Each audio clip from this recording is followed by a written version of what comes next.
Hello everyone, कैसे हैं आप सब। आई होप आप सब ठीक होंगे। मैं शालिनी शर्मा आप सबके सामने प्रेजेंट हूँ आज अकाउंट्स की क्लास को लेके, दैट इज पार्टनरशिप डेट। तो आज हम पार्टनरशिप डेट स्टार्ट कर रहे हैं। आई होप आपको लास्ट क्लास बहुत अच्छी समझ आई होगी और वो सारी हमारी थ्योरिकल थी और आज भी हमारी थ्योरिकल है पार्टनरशिप डेट के लिए। और पार्टनरशिप डेट में से वन क्वेश्चन आता ही आता है, तो ये हमारे लिए गेनिंग मार्क्स वाला टॉपिक है। तो let's start. What is partnership deed. तो पार्टनरशिप डीड क्या होती है, इसको हम क्या क्या बोल सकते हैं। उसके अंदर फर्स्ट वन है article of partnership, partnership agreement and constitutions of partnership. तो अगर इस नेम से भी आ जाता है ना कि आपको what is article of partnership, तो आपने कंफ्यूज नहीं होना। It is also known as partnership deed, article of partnership, constitution of partnership and partnership agreement। Okay बच्चे, तो अब क्या होता है पार्टनरशिप, हम उसके बारे में स्टडी करते हैं। ये एक ऐसा डॉक्यूमेंट है जिसके अंदर पूरी की पूरी पार्टनरशिप से रिलेटेड इंफॉर्मेशन होती है, चाहे वो आपकी पार्टनरशिप की हो, आपके बिजनेस से रिलेटेड हो या एनी अदर इंफॉर्मेशन। और इट इज लीगल, ये लीगल फॉर्म में होता है और इसके अंदर आपको सारे के सारे जो भी एग्रीमेंट्स हैं, पार्टनरशिप डीड में आप ऑरल भी कर सकते हो, रिटन भी कर सकते हो, लेकिन फ्यूचर में आप अपने डिस्प्यूट्स नहीं चाहते हो या एज ए प्रूफ शो करना चाहते हो, तो आपको रिटन पार्टनरशिप डीड बेटर है as a comparison to oral document. Clear हो गया है कि पार्टनरशिप डीड क्या होता है, जिसके अंदर all terms and conditions include होती है रिलेटेड टू पार्टनरशिप फर्म और बिजनेस और पार्टनर्स के बारे में। ठीक है, इसको हम तो वही सेम पॉइंट्स दोबारा से हैं कि जो रिटन डॉक्यूमेंट्स है उसको हम पार्टनरशिप डीड का नाम दे देते हैं। तो अब रिटन डॉक्यूमेंट्स के अंदर क्या क्या कंटेंट्स होने चाहिए, वैसे तो सिंपल है, हमें ज़्यादा डीपली जाने की ज़रूरत ही नहीं है, ये पूरा अपनी नेम से ही पता चल रहा है इसके अंदर। लेकिन फिर भी अगर मुझे कुछ समझाने वाला पॉइंट लगा तो मैं आपको समझा दूंगी। फर्स्ट वन है name and address of firm. आपको पता है कि फर्म क्या होती है। पार्टनरशिप के अंदर जो एक ग्रुप ऑफ पार्टनरशिप है उसको हम फर्म का नेम दे देते हैं, ये हम ऑलरेडी डिस्कस कर चुके हैं। तो यस, पार्टनर्स की जो फर्म है उसका नेम और एड्रेस होना चाहिए। फर्म का नेम मान लीजिए क्या है, एबीसी फर्म है, तो एबीसी फॉर्म जो है वो रजिस्टर्ड होनी चाहिए रजिस्ट्रार के पास, और वो कहाँ पे सिचुएट है, उसका जो ऑफिस है वो भी लिखा होना चाहिए। नेक्स्ट वन है वो आपका सारे का सारा पार्टनरशिप डीड में होना चाहिए। नेक्स्ट वन है name and address of partners. आपके कितने पार्टनर्स हैं, ठीक है, उन पार्टनर्स का नेम क्या है, और उन पार्टनर से अगर हमें मिलना है या उनका फिजिकली प्लेस कहाँ है, वो कहाँ रहते हैं, तो उसका भी पूरे का पूरा एड्रेस जो है वो पार्टनरशिप डीड में होना चाहिए। सिंपल है, कोई ज़्यादा टिपिकल नहीं है। नेक्स्ट वन है नेचर ऑफ बिजनेस, कि आपकी फर्म किस टाइप का बिजनेस कर रही है, whether it may be consumer goods, non consumer goods. तो आपको अपने बिजनेस का नेचर भी बताना होता है, ठीक है, चाहे आप सर्विसेज प्रोवाइड करवा रहे हो या आप गुड्स सेल कर रहे हो या कोई भी एनी अदर रीजन, तो आपको अपने बिजनेस का नेचर भी बताना होता है कि आपने फर्म को क्यों सिचुएट किया। Yes, it is a legal, ठीक है, ये लॉ के अकॉर्डिंग होना चाहिए। अगर मान लीजिए कोई पर्सन स्मगलिंग का वर्क कर रहा है और वो कह रहा है कि मैंने फॉर्म बना रखी है, मैंने पार्टनरशिप डीड बना रखा है, बट स्मगलिंग इज इलीगल, ठीक है, तो इसको हम पार्टनरशिप डीड के अंदर चाहे वो लिखा हुआ सब कुछ है लेकिन है तो वो इलीगल ना, तो उसको आप इसमें नहीं मान सकते। नेक्स्ट वन है कमेंसमेंट ऑफ पार्टनरशिप, कि पार्टनरशिप आपकी स्टार्ट कब हुई है। प्रोसेसिंग तो बहुत पहले चली जाती है, आपके माइंड में आइडिया आता है उसके बाद, बट एक्चुअल में पार्टनरशिप कब से कमेंस हुई है, कब से आप प्रॉफिट एंड लॉसेस का रेशो डिस्ट्रीब्यूट करने लगे हो, तो जब आपको कमेंसमेंट पता चलेगी तभी तो आज सारा वर्क स्टार्ट हो जाएगा बिजनेस का। तो इसलिए कमेंसमेंट का मतलब क्या होता है कि स्टार्टिंग डेट, ठीक है। नेक्स्ट वन है कैपिटल कंट्रीब्यूशन, पार्टनर्स ने कितनी कैपिटल लेके आए हैं। कल हमने पढ़े थे कि डोमिनेंट पार्टनर्स कौन से होते हैं। कुछ पार्टनर्स ऐसे हैं जो कैपिटल लेकर ही नहीं आते हैं, सिर्फ आउटसाइडर्स को हम एक फेस शो कर रहे हैं। तो इस तरह से आपको कौन से पार्टनर्स कैपिटल लेके आए, कितनी कैपिटल लेके आए हैं, कोई एडिशनल कैपिटल लेके आए, कोई विड्रॉ किया किसी ने कैपिटल, तो वो सारी की सारी इन्फॉर्मेशन भी हमें पार्टनरशिप डीड में देनी पड़ती है। ठीक है। तो सबसे पहले तो हम विड्रॉ वगैरह है, एडिशनल है, वो तो बाद में होगा। स्टार्टिंग में जो पार्टनरशिप डीड होगा उसमें तो बस क्या लिखा होगा कि स्टार्टिंग में पार्टनर्स कितनी कैपिटल लेकर आए हैं। तो yes, we give information of capital contribution in partnership deed. Next one है इंटरेस्ट ऑन ड्राइंग।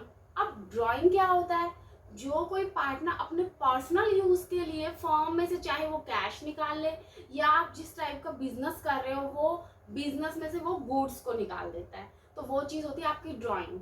अब पार्टनर्स को अगर हम कोई इंटरेस्ट चार्ज नहीं करेंगे तो डेली पार्टनर्स कोई ना कोई कैश निकाल लेंगे या उसमें से गुड्स निकाल लेंगे। तो हमने इस चीज का, इस लॉस से बचने के लिए हम उन ड्राइंग्स पे इंटरेस्ट चार्ज करते हैं ताकि पार्टनर्स भी बड़ा सोच समझ के काम करें। ठीक है, तो इसलिए हमने ड्राइंग पे इंटरेस्ट चार्ज करना है एक फॉर्म के अंदर। तो फॉर्म ने कहा ऐसे तो सभी पार्टनर्स निकालेंगे, कैपिटल भी निकाल सकते हैं अपनी, तो इससे बिजनेस को, फॉर्म को क्या हो रहा है, लॉस हो रहा है। तो इसलिए इस लॉस से हमने बचने के लिए और पार्टनर्स की आगे बार बार ये वर्किंग ना करे, इसलिए हमने उन ड्राइंग पे इंटरेस्ट चार्ज करना है। अब वो इंटरेस्ट कितना परसेंट चार्ज करना है वो हमारा पार्टनरशिप डीड के अंदर आ जाता है। नेक्स्ट वन है इंटरेस्ट ऑन कैपिटल, कि अगर आपने कोई कैपिटल कंट्रीब्यूशन किया है तो फर्म उसको एज ए लाइबिलिटी मान के चलती है, तो उसको उस पे लोन पे इंटरेस्ट, सॉरी कैपिटल पे भी इंटरेस्ट मिलता है। क्लियर हो गया है कि कैपिटल पे इंटरेस्ट क्या होता है। ठीक है, ये कोई कंपलसरी नहीं है कि देना ही देना है, ये फॉर्म के नेचर पे डिपेंड है, पार्टनर्स के कंसेंट पे डिपेंड है। ठीक है, ये और ये कोई कंपलसरी है कि सारे के सारे कंटेंट्स लिखे होंगे, ये अकॉर्डिंग टू फॉर्म चेंज होते रहते हैं या पार्टनर्स की कंसेंट के अकॉर्डिंग ये सारे के सारे। बस मैं आपको ओवरऑल बता रही हूँ, इसमें से वो आप पे डिपेंड है, आपके पार्टनर्स पे डिपेंड है, आपके फॉर्म पे डिपेंड है कि आप कितने कंटेंट्स को पार्टनरशिप डीड में लिखते हो। अगर आपने कैपिटल पे इंटरेस्ट देना ही नहीं है तो आप लिखोगे ही क्यों।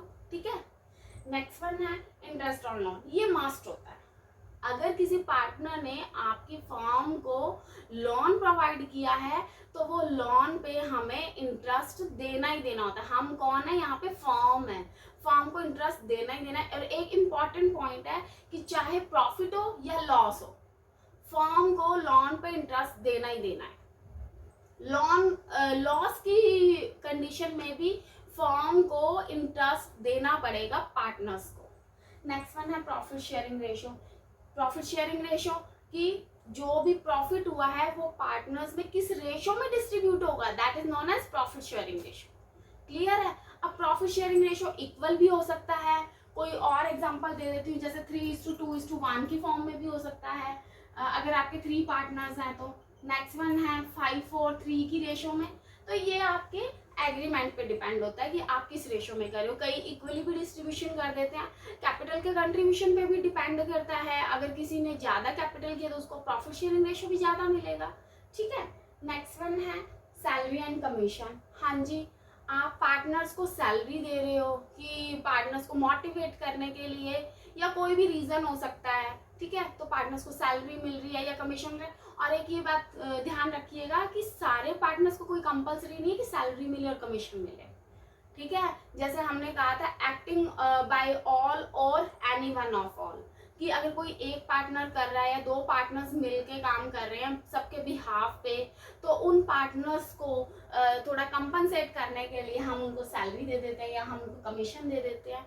ठीक है, तो वो बिजनेस के नेचर पे डिपेंड है, वो पार्टनर्स के ऊपर डिपेंड है कि आप देना चाहते हो या नहीं। और ये भी कंपलसरी नहीं है कि आपने सभी पार्टनर्स को सैलरी देनी है। ठीक है, नेक्स्ट वन है वैल्यूएशन ऑफ एसेट्स, कि एसेट्स की वैल्यूएशन करनी है। अब ये क्या होगा, कई बार बिजनेस सही कंडीशन में नहीं है तो हम रिकंस्टिट्यूशन कर देते हैं। क्या होता है रिकंस्टिट्यूशन, वो हम आगे स्टडी करेंगे, मैं आपको समझाऊंगी, ये वाला पूरे का पूरा चैप्टर आएगा आपका। तो इस तरह से रिकंस्टिट्यूशन में आपने कैसे बिजनेस की एसेट्स की वैल्यूएशन करनी है वो चीज़ भी हम सीखेंगे। ठीक है, तो ये एसेट्स का वैल्यूएशन भी पार्टनरशिप डील में अगर नीड पड़ेगी तो हमने कैसे करना है वो चीज़ भी इस कंटेंट के अंदर लिखे होते हैं। नेक्स्ट वन है सेटलमेंट ऑफ अकाउंट्स, कि अगर मान लीजिए आपने किसी पर्टिकुलर टाइम पीरियड के लिए अकाउंट्स को फर्म को मेंटेन किया था, या किसी विल के लिए या पर्टिकुलर रीजन के लिए, ठीक है, तो उसको वो जब आपने वाइंड अप करनी है तो आपने अकाउंट्स को कैसे सेटलमेंट करना है, या रिटायरमेंट के टाइम पे, डेथ के टाइम पे, फॉर्म के डिसोल्यूशन के टाइम पे, ठीक है, कोई पार्टनर की रिटायरमेंट हो रही है, मान लीजिए पहले हमारे 3 पार्टनर्स थे, अब क्या हो गया, 3 पार्टनर से हमारे 2 पार्टनर्स हो गए हैं, तो अकाउंट्स को कैसे मेंटेन करना, कोई एडमिशन हो गया पार्टनर्स का, पहले 3 थी और अब 4 पार्टनर्स हो गए हैं, तो आपने अकाउंट्स को कैसे सेटलमेंट करनी है, ठीक है, कोई डेथ हो गया, उसका नॉमिनी आ गया है नेक्स्ट, तो कैसे आपने अकाउंट्स को मेंटेन करना है, वो सारी इंफॉर्मेशन भी पार्टनरशिप डीड के अंदर होती है। क्लियर हो गया ये पॉइंट। नेक्स्ट वन है अकाउंटिंग पीरियड। अकाउंटिंग पीरियड हम ऑलरेडी डिस्कस कर चुके हैं कि क्या होता है, हमारा 1 ईयर का भी हो सकता है, 6 मंथ्स का भी, 3 मंथ्स का भी, ये बिजनेस के ऊपर डिपेंड करता है। एक बार अगर अकाउंटिंग पीरियड फाइनल हो गया तो उसके बाद हम उसको चेंज नहीं कर सकते। क्लियर है आपको ये पॉइंट। तो अकाउंटिंग पीरियड के अंदर भी हम करेंगे पार्टनरशिप डीड की कितने टाइम के बाद, मान लीजिए 1 ईयर है, बेसिकली हम 1 ईयर ही लेके चलते हैं, कौन सा, 1 अप्रैल से 31 मार्च तक लेके चलते हैं। ओके बच्चे, तो अकाउंटिंग पीरियड की कहाँ से आपका अकाउंटिंग पीरियड स्टार्ट होगा, कब एंडिंग होगा, उसके बाद अकाउंट्स को कैसे मेंटेन करना है, वो भी सारा कंटेंट पार्टनरशिप डीड में एज ए रिटन फॉर्म में लिखा होता है। नेक्स्ट वन है rights of duties. Rights and duties, हम राइट्स ऑलरेडी पढ़ चुके हैं कि पार्टनर्स के क्या राइट्स हैं, तो वो सारी की सारी राइट्स को भी आपको टेक्स्ट फॉर्म में पार्टनरशिप डीड में होता है। नेक्स्ट वन है कि ड्यूटीज क्या है पार्टनर्स की, तो वो भी आपका पूरे का पूरा पार्टनरशिप डीड में एज ए रिटन फॉर्म लिखा जाएगा। नेक्स्ट वन है ड्यूरेशन ऑफ पार्टनरशिप क्या है, हम ऑलरेडी डिस्कस कर चुके हैं कि कोई पर्टिकुलर वेंचर के लिए, मान लीजिए कोई पर्टिकुलर आपकी कंडीशन थी, उस कंडीशन के लिए आपने पार्टनरशिप को बर्थ दिया है, तो वो पर्टिकुलर कंडीशन अगर खत्म हो जाती है, मान लीजिए आपने कोई ऐसा वेंचर स्टार्ट किया है और उसके लिए आपको पार्टनरशिप की नीड थी, तो वो वेंचर ही जब खत्म हो गया है तो फिर उसके बाद आप पार्टनरशिप को डिसोल्यूट कर दोगे फॉर्म को। तो ड्यूरेशन क्या होती है पार्टनरशिप की, 3 इयर्स है, किसी की विल के अकॉर्डिंग है या गोइंग ऑन है, ठीक है, तो ये भी आपको पार्टनरशिप डीड के अंदर इन्फॉर्म करना पड़ता है। क्लियर है। नेक्स्ट वन है कि बैंक अकाउंट ऑपरेशंस, कि बैंक अकाउंट्स, ये तो मास्ट है ना, बैंक अकाउंट ऑपरेशंस, ये तो आपको देना ही देना पड़ेगा इन्फॉर्मेशन कि आपने ज्वाइंटली बैंक अकाउंट को बनाना है या सेपरेट बैंक अकाउंट बनाना है, तो इसके बारे में इंफॉर्मेशन होनी चाहिए कि कैसे आप बैंक अकाउंट को ऑपरेट करोगे, तो वो सारी की सारी इंफॉर्मेशन भी आपकी कंटेंट्स में होती है पार्टनरशिप डीड के, कि अगर किसी पार्टनर की डेथ हो जाती है तो फॉर्म को डिसोल्यूट करना है या फॉर्म को कंटिन्यू करना है, वो भी इंफॉर्मेशन पार्टनरशिप डीड में होती है। नेक्स्ट वन है सेटलमेंट ऑफ डिस्प्यूट। मान लीजिए पार्टनर्स के बीच में अगर कोई डिस्प्यूट हो गया तो उसकी सेटलमेंट कैसे होगी। कई बार आपने देखा है ना, कई डॉक्यूमेंट्स पे लिखा होता है कि जो हमारी रीजनल कोर्ट है उसके अंदर ही, हमारी डिस्ट्रिक्ट कोर्ट है उसके अंदर ही सारी सेटलमेंट होगी डिस्प्यूट्स की। तो इस तरह से आपको लिखना पड़ता है कि मान लीजिए हेड ऑफिस आपका दिल्ली में है, तो दिल्ली में हेड ऑफिस है तो आपको दिल्ली में ही उस सेटलमेंट की, डिस्प्यूट की सेटलमेंट होगी। तो इस तरह से कैसे होगी, हम म्यूचुअल अंडरस्टैंडिंग से करेंगे, वो सारी इंफॉर्मेशन भी आपको पार्टनरशिप डीड के अंदर टेक्स्ट फॉर्म में लिखनी होती है। नेक्स्ट वन है valuation of goodwill. Most important chapter है वैल्यूएशन ऑफ गुडविल, कि गुडविल की कैसे वैल्यूएशन निकालनी है, वो मैं आपको इससे नेक्स्ट 1 या 2 लेक्चर्स के अंदर हम वैल्यूएशन ऑफ गुडविल भी स्टार्ट कर लेंगे। तो वैल्यूएशन ऑफ गुडविल कैसे करना है, तो वो भी आपका पार्टनरशिप डीड के अंदर एज ए रिटन फॉर्म में होता है। इसके नंबर ऑफ मेथड्स हैं, वो मेथड्स भी हम आगे समझेंगे। नेक्स्ट वन है ऑडिट ऑफ अकाउंट्स। पहले तो ये देखिए कि ऑडिटिंग क्या होती है। ऑडिटिंग होती है कि जो आपने अकाउंट्स मेंटेन किए हैं, क्या वो accounts according to rules regulations है या नहीं है, एक्यूरेट है या नहीं है, एक्यूरेसी चेक करने के लिए किए जाते हैं। तो इनकम टैक्स एक्ट 1961 के अकॉर्डिंग, इनकम टैक्स एक्ट 1961 उन्होंने बोला है कि आपकी अगर 1 करोड़ से ज्यादा अगर टर्नओवर है तो आपको ऑडिटिंग करवानी पड़ेगी। और वो किस फॉर्म में, अगर बिजनेस है आपका, अगर आपकी बिजनेस की टर्नओवर 1 करोड़ से ज़्यादा है तो आपके लिए मैंडेटरी है अकाउंट्स को ऑडिट करवाना।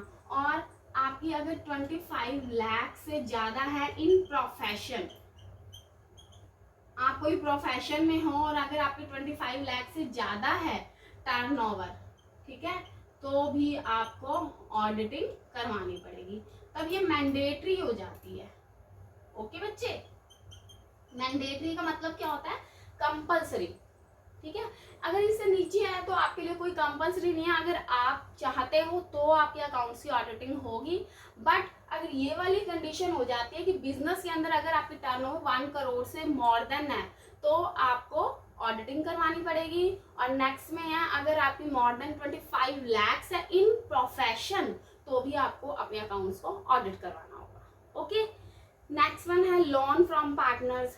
आपने अभी हमने यहाँ पे रीड किया था कि इंटरेस्ट ऑन लोन, तो वही है कि अगर आपने पार्टनर्स से लोन लेना है तो किस तरह से लेना है, ठीक है। तो पार्टनर्स का लोन की कंडीशंस क्या होंगी, तो वो सारी की सारी इंफॉर्मेशन भी हमारी कंटेंट्स ऑफ पार्टनरशिप के अंदर आती है। आई होप ये सिंपल से थे आपके पॉइंट्स, इसमें ज़्यादा हमें डीपली तो जाने की ज़रूरत ही नहीं है। नेम से ही मेंशन हो रहा है कि ये चीज़ें हमें पार्टनरशिप डीड के अंदर लिखी होनी चाहिए। लेकिन बस सबसे इंपॉर्टेंट पॉइंट ये है कि कोई ज़रूरी नहीं है कि ये सारे के सारे पॉइंट्स आपके पार्टनरशिप डीड में होंगे। According to your nature of business, ठीक है, हम इसको टेक्स्ट करते हैं अपने पार्टनरशिप डीड में। नेक्स्ट वन है कि rules in the absence of partnership deed. अब ये तो क्या था कि पार्टनरशिप डीड बना हुआ था, अगर मान लीजिए आपका पार्टनरशिप डीड एब्सेंट है, ठीक है, पार्टनरशिप डीड की एब्सेंस ही नहीं है, तो दो टाइप से हो सकता है पार्टनरशिप डीड।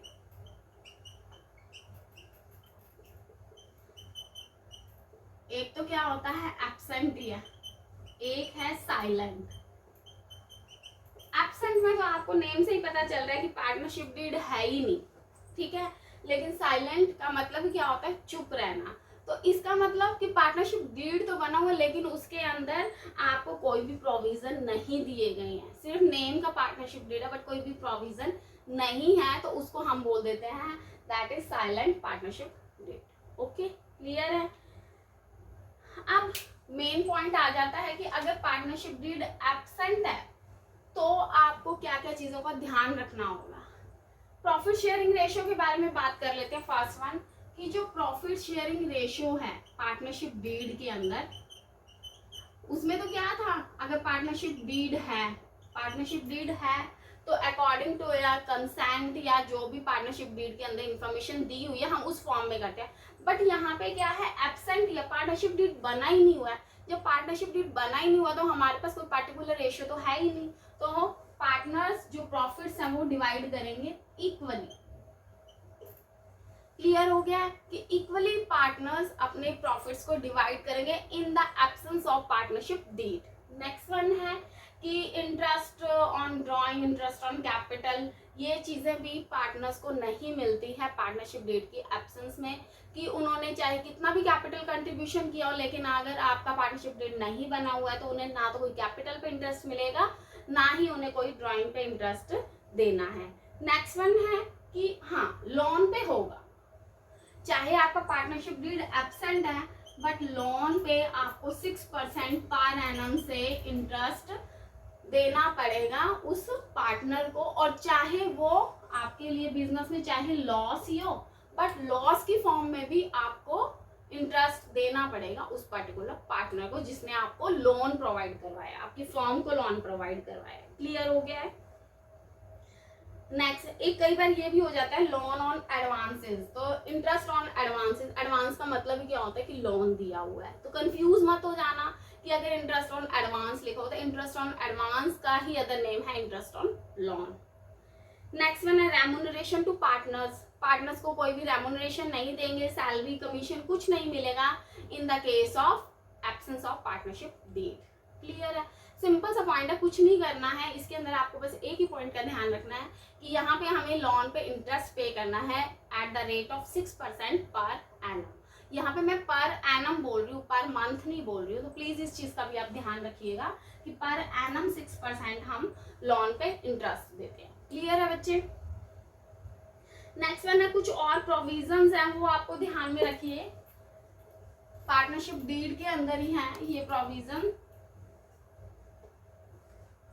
फर्स्ट वन है कि कंसेंट ऑफ ऑल पार्टनर्स। अगर कोई भी पार्टनरशिप डीड के बेनिफिट के लिए, अगर माइनर का यहाँ पे ले लेते हैं कि यहाँ पे ये सेक्शन 30 के अकॉर्डिंग है।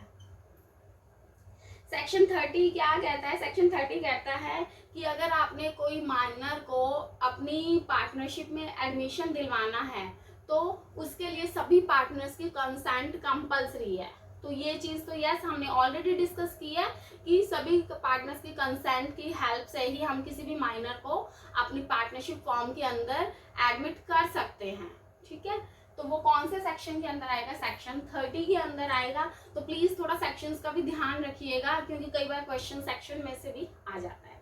नेक्स्ट वन है yes, registration of form is optional not compulsory. जो हमने स्टार्टिंग में बोला है ना मैंने आपको कि name and address of form registration करवाना है, बट ये कोई कंपल्सरी नहीं है, आपके ऊपर ऑप्शनल है कि फॉर्म का आपने रजिस्ट्रेशन करवाना है या नहीं। अब रजिस्ट्रेशन क्या होता है ये सब हम ऑडिटिंग की बुक्स में पढ़ेंगे, जब आपकी ऑडिटिंग की क्लास आएगी उसके अंदर पढ़ेंगे, कंपनी लॉ वगैरह जो होंगे ना तब हम उस टाइम पढ़ेंगे। तो नेक्स्ट वन है कि person admit with consent of other partners और एक्सप्रेस एग्रीमेंट। ये आ जाता है सेक्शन 31 के अंदर कि आप किसी भी उसमें तो क्या कर रहे थे, हम माइनर का एडमिशन कर रहे थे, लेकिन अगर आप माइनर के अलावा किसी और पार्टनर का एडमिशन दिलवा रहे हो तो वो भी अदर पार्टनर्स की कंसेंट से ही होगा, या इसमें मैंने बोला और एक्सप्रेस एग्रीमेंट। इधर एक्सप्रेस एग्रीमेंट का मतलब क्या है कि अगर मान लीजिए कोई पर्सन की डेथ हो गई, कोई पार्टनर की डेथ हो गई है, तो हमने उसके नॉमिनी ऑलरेडी एडमिट हो जाएगा क्योंकि यहाँ पे हमने पार्टनरशिप डीड के अंदर ऑलरेडी हमने उसको टेक्स्ट फॉर्म में लिख दिया है। ठीक है, तो अगर इसके अंदर कंटेंट है तो एक्सप्रेस एग्रीमेंट हो गया कि अगर पार्टनर की डेथ हो गई है तो उसका नॉमिनी ऑलरेडी एग्जिस्ट हो जाएगा एज ए पार्टनर। या कोई जो माइनर था, अब माइनर मेजर हो गया, माइनर कौन होता है? जो लेस देन 18 होता है, तो लेस देन 18 है, अब उसकी 18 ईयर्स या मोर देन 18 ईयर्स एज हो गई है तो वो अब एज ए पार्टनर एडमिट होता है हमारी फर्म के अंदर। तो वो सब कंडीशन सेक्शन 31 के अंदर रीड हो। नेक्स्ट वन है पार्टनर रिटायर हो रहा है with the consent of other partners. तो अगर पार्टनर्स की रिटायरमेंट हो रही है तो उसके लिए भी हमें अदर पार्टनर्स की कंसेंट की नीड हो जाएगी, वो आ जाएगा सेक्शन 32 में। ठीक है, यहाँ पे तो एडमिशन से रिलेटेड बात कर रहे थे, यहाँ पे रिटायरमेंट से रिलेटेड बात कर रहे हैं कि अगर पार्टनर रिटायर होता है वो अपने विल से होना चाहता है, अपनी इच्छा से होना चाहता है कि मान लीजिए उसका he is not feeling well या कोई भी उनके डिजीज है तो उस रीजन से वो रिटायरमेंट चाहता है, तो वो भी अदर पार्टनर्स की कंसेंट से ही होगा और वो अंडर सेक्शन 32 काउंट होगी। नेक्स्ट वन है अगर कोई फॉर्म डिसॉल्व हो रही है वो किसके होगी? अगर आपने मान लीजिए फॉर्म डिसॉल्व करने कोई भी रीजन हो सकता है तो उसके लिए भी अदर पार्टनर्स की कंसेंट से ही हम फॉर्म को डिसॉल्व करते हैं और वो आती है हमारी सेक्शन 35 के अंडर आ जाती है। ठीक है, कोई भी रीजन ले लो, मान लीजिए इकोनॉमी में रिसेशन आ गया जिससे फॉर्म को बहुत ज्यादा लॉस हो रहा है तो सभी पार्टनर्स कंसेंट से अपने म्यूचुअल अंडरस्टैंडिंग से फॉर्म को डिसॉल्व करना चाहते हैं तो वो जो सारे की सारी कंडीशंस है वो सेक्शन 35 के अंदर काउंट होगी। तो ये लीजिए बच्चे, आज का हमारा पार्टनरशिप डीड की क्लास ओवर हो गई है। पूरे का पूरा मैंने आपको पार्टनरशिप डीड समझा दिया है, इसके अलावा कुछ भी नहीं है पार्टनरशिप डीड के अंदर। तो आप आज की ये क्लास को रीड कीजिए। अब हम मिलते हैं अपनी नेक्स्ट क्लास के साथ, और भी इंटरेस्टिंग क्लास होगी और अब प्रैक्टिकल क्वेश्चंस हमारे स्टार्ट हो जाएंगे। तो आप रेडी रहिए प्रैक्टिकल क्वेश्चंस के लिए। तो अब हम मिलते हैं अपनी नेक्स्ट क्लास में। Thank you so much, have a nice day, God bless you and please like, subscribe and share my channel. Thank you.